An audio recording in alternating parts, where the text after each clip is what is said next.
오늘도 묵상의 자리에 오신 여러분들 주님의 이름으로 축복합니다. 참 잘 오셨습니다. 지금 우리는 이사야서를 묵상하고 있죠. 신약에서 가장 많이 인용된 구약이 뭔지 아세요? 네, 이사야서가 아니고 시편입니다. 이사야서는 두 번째지요. 그래도 많이 인용되었습니다. 이사야서 구조도 참 재미있는데요. 성경이 구약 39권, 신약 27권에서 총 66권이죠. 그것처럼 이사야서도 총 66장인데요. 39장과 27장 두 개로 나뉘어집니다. 그래서 이사야서를 성경의 축소판이라고 부르죠. 1에서 39장의 주제는 심판, 40에서 66장은 회복과 구원이죠. 그런데 이사야서가 시라는 사실을 아십니까? 두 개만 스토리고요. 나머지는 다 시입니다. 오늘 본문 이사야서 13장을 제 히브리어 성경으로 보니까 정말 시가 맞더라고요. 13장은 심판 부분이죠. 1에서 12장은 유다와 이스라엘에 대한 심판이고요. 13장에서 23장은 주변 열방에 대한 심판입니다.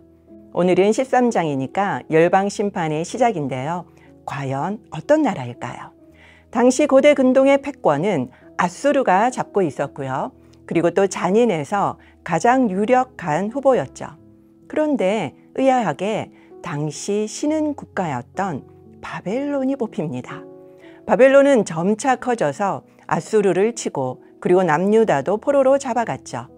오랜 세월 강성했던 바벨론은 메대에게 망합니다. 오늘 본문 17, 18절에도 바벨론이 메대에게 망할 것을 정확하게 언급하죠. 놀라운 건 뭔지 아세요? 이사야 당시에는 메대가 아직 태동도 하지 않았다라는 겁니다. 그러니까 오늘 이 예언의 말씀은 하나님이 주신 예언이 분명하다라는 사실이죠.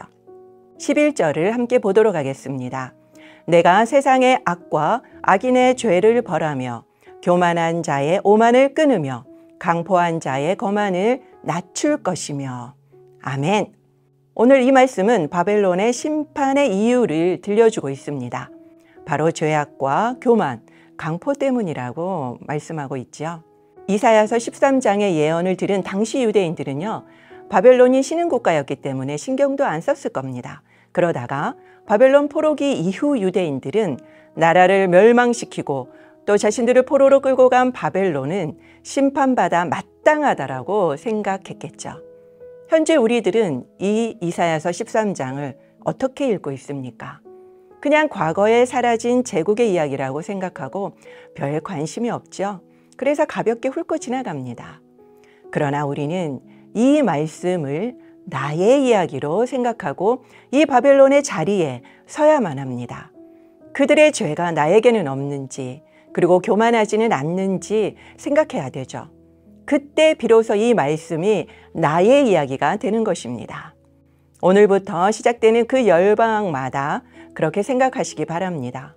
내가 바벨론이 되고 아수르가 되고 그리고 애굽이 되는 거죠.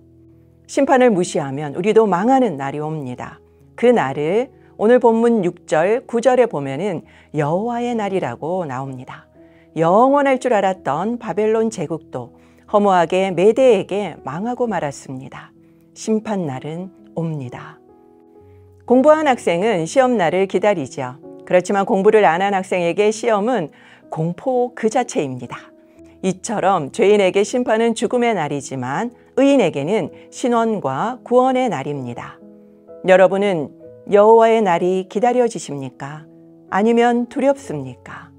세례 요한도 그리고 예수님도 가장 먼저 외친 말씀은 회개하라, 천국이 가까웠다 였죠.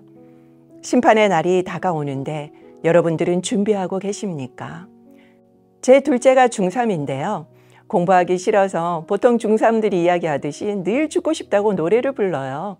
그런데 코로나가 재확산되자 엄마 나 죽으면 어떡하지 하고 걱정하는 겁니다. 그래서 천국 가는데 뭐가 걱정이니? 네가 구원의 확신이 있는지가 문제지라고 했죠. 그러자 둘째가 잠시 고민하더니요. 지금 죽으면 안 되겠대요. 어제 기도를 안 하고 잤다나요? 그 순수함에 그만 웃고 말았죠. 그렇지만 딸은 부쩍 구원을 이야기합니다. 그렇게 노래 부르던 죽음이 코로나로 실제적으로 다가온 이유이겠죠. 죽음은 회피한다고 사라지는 게 아닙니다. 죽음은 실제합니다.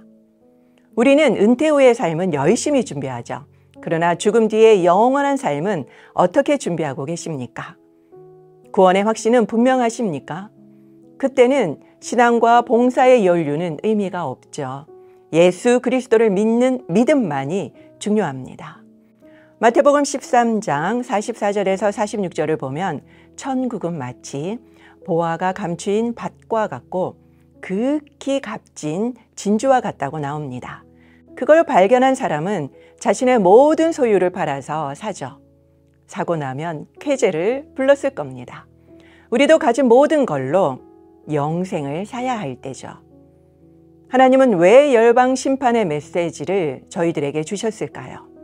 유대인들은 그들이 악하기 때문에 벌을 받는다고 생각했겠죠. 그러나 하나님은 열방을 다스리는 분은 하나님이라는 것을 알려주고 싶었던 겁니다. 하나님은 온 세상의 통치자입니다. 지도자가 세워지는 것도 그리고 전쟁이 발발하는 것도 다 하나님 주권 아래 있지요. 그래서 지금 우크라이나 전쟁도 코로나 사태도 다 하나님의 통치하에 있습니다. 이 하나님이 바로 우리의 아버지이십니다. 로마서 8장 32절에 자기 아들을 주신 하나님은 우리에게 모든 걸 주신다고 하셨습니다. 그 사실을 믿으십니까? 그렇다면 우리는 어떤 상황에서도 두려워할 게 없지요. 죽음까지도요. 저는 겁쟁이입니다. 겁이 너무 많아서 혼자서 자지도 못하고요. 비행기도 잘 못 타요. 가까운 일본에 살면서도 한국에 잘 못 올 정도였으니까요. 비행기에 탈 때마다 중보를 요청했을 정도입니다. 20년도 더 된 이야기인데요.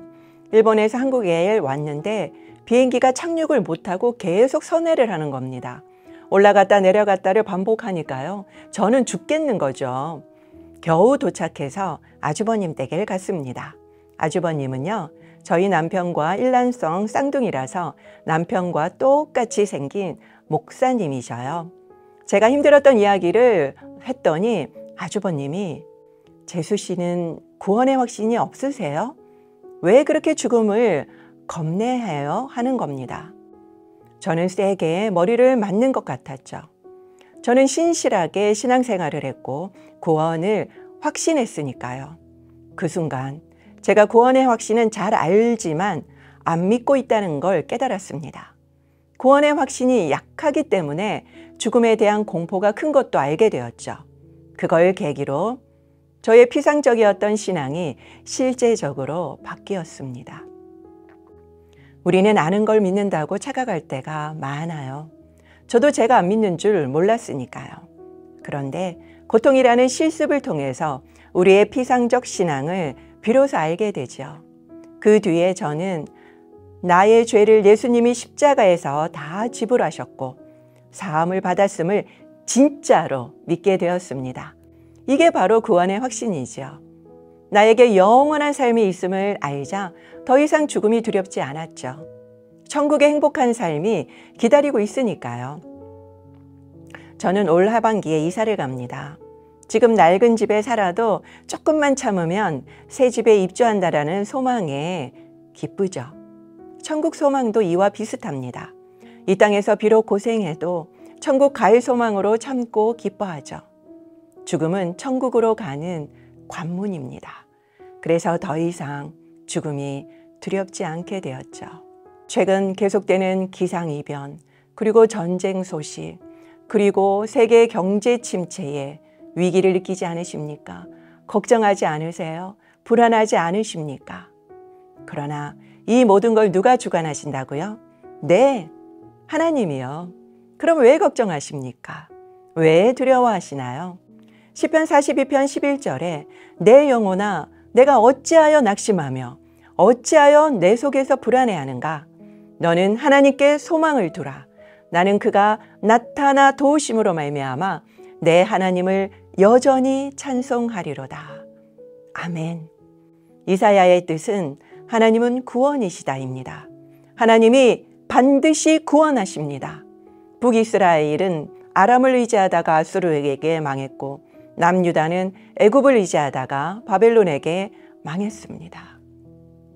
우리가 의지할 것은 세상 권세도 그리고 나의 경험과 지식도 아닌 바로 하나님입니다. 기도하겠습니다.